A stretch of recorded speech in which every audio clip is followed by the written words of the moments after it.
نے آواز دی کہ علمناہ صنعۃ لبوس لکم، ہم نے داؤد کو زرہ سازی کی صنعت سکھلا دی. صنعت کرنے والا داؤد، صنعت سکھانے والا میں. پیشوں کی اہمیت سمجھ رہے ہو؟ اللہ اپنی طرف منسوخ کر رہا ہے. زراعت میں کرتا ہوں، صنعت میں کرتا ہوں، اور اب تجارت. تین ہی تو طریقے ہیں. یہ بہت پڑھا لکھا نوجوان میرے سامنے بیٹھا ہے، اس لیے یہ جو وسائل ہیں نا معیشت کے، کل 4 ہیں: زراعت، صنعت، تجارت، محنت. 5واں کوئی ہو تو میری معلومات میں اضافہ ہو جائے گا، تم بتا دو. بڑے پڑھے لکھے لوگ میرے سامنے تشریف فرمائیں. یہی کچھ 4 طریقے ہیں. پھر سننا: زراعت، صنعت، تجارت، محنت. اسی سے کماتے ہو. محنت کر کے کماتے ہیں، تجارت کر کے کماتے ہیں، صنعت پروڈکشن کر کے کماتے ہیں، زراعت کر کے کماتے ہیں. 4 ہی طریقے ہیں نا. کہنے لگا زراعت ہم کرتے ہیں، اپنی طرف منسوخ کیا اللہ نے. صنعت ہم نے سکھلائی داؤد کو، اپنی طرف منسوخ کیا. صنعت سکھلانے والا میں، صنعت کرنے والا داؤد. تجارت سناؤ: هل ادلکم علی تجارت تنجیکم من عذاب علیم. کیا میں تمہیں ایک ایسی تجارت بتلاؤں جو تمہیں عذاب علیم سے بچا لے؟ تجارت بھی وہ کرتا ہے. بھائی یہاں تک میرے ساتھ آ گئے. آج پریشان ہو رہے ہو نا کہ کن مسائل پر، یعنی یہ وہ مسائل ہیں جو ممبر سے ڈسکس نہیں ہوتے. لیکن اب میں کیا کروں کہ یہ ممبر کا تقاضا تھا اور میں چاہ رہا تھا کہ تمہیں یہاں تک لے آؤں. بھائی سنو: زراعت کرنے والا اللہ، توجہ رہے. صنعت کرنے والا، کوئی چیز بنانے والا اللہ. تجارت کرنے والا اللہ. محنت تو کر ہی نہیں سکتا، اس لیے کہ ایک کن سے پوری کائنات بنائی، وہ کیا محنت کرے گا؟ بات تو واضح ہو گئی نا. محنت تو کر ہی نہیں سکتا، تو محنت تو ابھی بعد میں آؤں گا میں. لیکن اب اتنی بات تو طے ہو جائے کہ زراعت اللہ کا کام، صنعت اللہ کا کام، تجارت اللہ کا کام. اب میں بتاؤں کہ علی نے کیا کیا. بھائی توجہات منظور ہے. یہودی کے باغ میں پانی دے کر زراعت کر دی جانا ہے، رسول کی جوتی ٹانک کر صنعت دکھلا دی جانا ہے، اور میز میں تمار کے خرمے بیچ کر تجارت دکھلائی جانا ہے.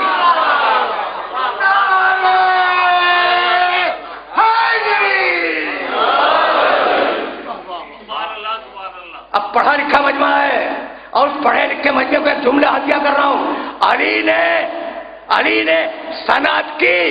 صنعت کے معنی چیز بنانا. رسول کی جوتی بنائی، رسول کی جوتی ٹانکی. علی نے صنعت کی جاگتے ہوئے. ٹھیک. علی نے زراعت کی جاگتے ہوئے، اور علی نے تجارت کی جاگتے ہوئے اور سوتے ہوئے. اگر جاگتے ہوئے دیکھنا ہو تو بھی سمے تمبار کی دکان پہ دیکھنا، اور اگر سوتے ہوئے تجارت کرتے دیکھنا ہو تو بستر رسول پر ہجرت کی رات میں دیکھنا.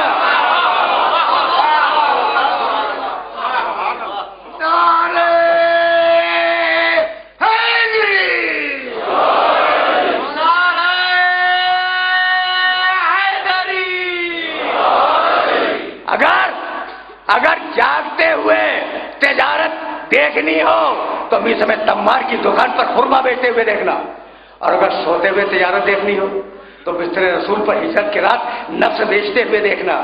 وہ میرا ناز ہے میں یشری نفسہ ابتغاء مرضات اللہ. ایک بندہ ہے جس نے نفس بیچا، مرضی خریدی. ایک بندہ ہے جس نے نفس بیچا، مرضی خریدی.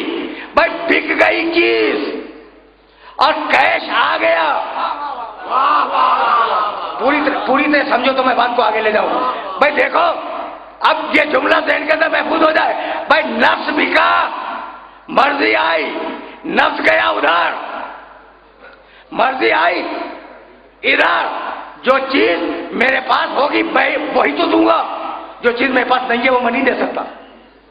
توجہ رکھنا. بھائی میرے پاس تسبیح ہے، ٹوفی ہے، تم مجھ سے تسبیح مانگ لو میں دے دوں گا. اچھا ٹوفی مانگ لو میں دے دوں گا، اس لیے کہ ٹوفی بھی میرے پاس ہے اور تسبیح میرے پاس ہے. لیکن اگر ٹائی مانگو تو میں نہیں دے سکتا، لیکن ٹائی میرے پاس نہیں ہے. تو جو چیز میرے پاس ہوگی وہی تو دوں گا نا.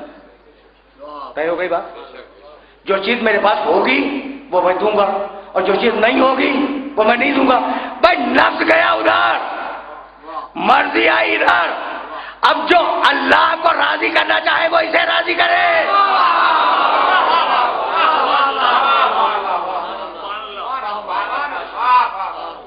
یہ مسائل اگر آسانی سے حل ہو جائے تو پھر میں آگے بڑھ جاؤں. اس سے زیادہ یہاں رکنا نہیں ہے.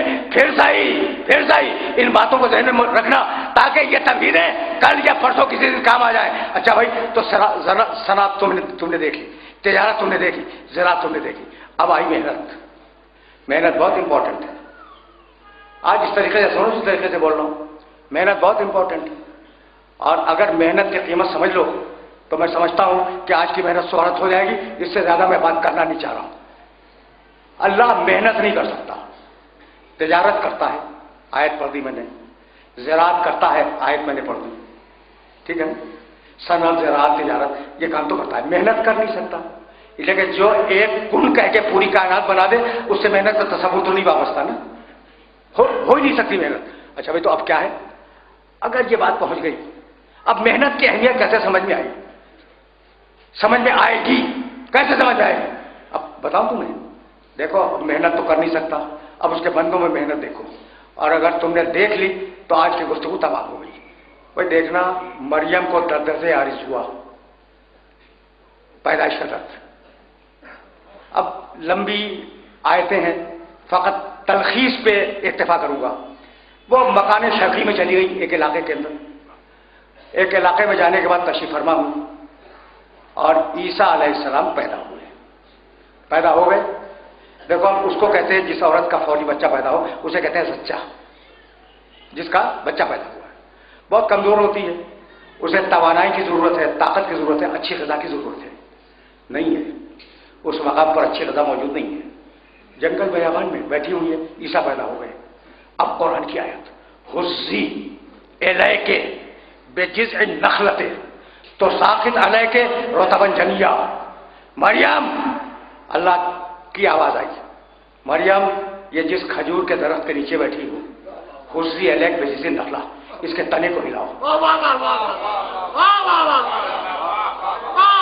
اس کے تنے کو ہلاؤ تو ساقط علیک رطبا جنیا، یہ درخت جو ہے ہرا بھرا ہو جائے گا. خشک درخت ہرا بھرا ہو جائے گا. تازہ پھل پیدا ہوں گے اور تازہ پھل گریں گے نہیں، خود ہی ہلاؤ. وہ جب ہلانے سے گرے اٹھا کے کھا لو. نہیں بھائی، تم تو بہت پڑھے لکھے ہو نا. اور آج میں نے غور کیا کہ تم بڑی توجہ سے سن رہے ہو. یعنی اتنی توجہ سے سن رہے ہو کہ نہ درود کی آواز آ رہی ہے نہ نعروں کی آواز آ رہی ہے.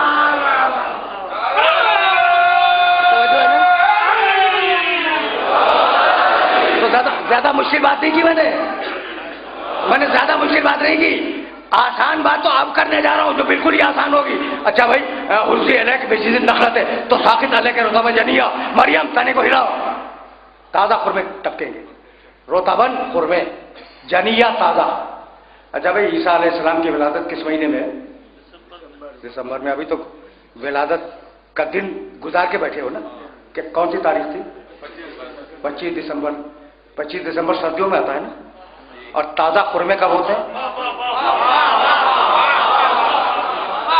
اب بولو، تازہ خرمے کب ہوتے ہیں؟ جون جولائی کی گرمی میں خرما پکتا ہے. تو جو اللہ جون جولائی کے خرمے کو دسمبر میں پیدا کر سکتا ہے، کیا وہ مریم کے لیے ٹپکا نہیں سکتا؟ کیا ٹپکا سکتا ہوں لیکن ٹپکاؤں گا نہیں. محنت کرنا تمہارا کام ہے، رزق دینا میرا کام ہے.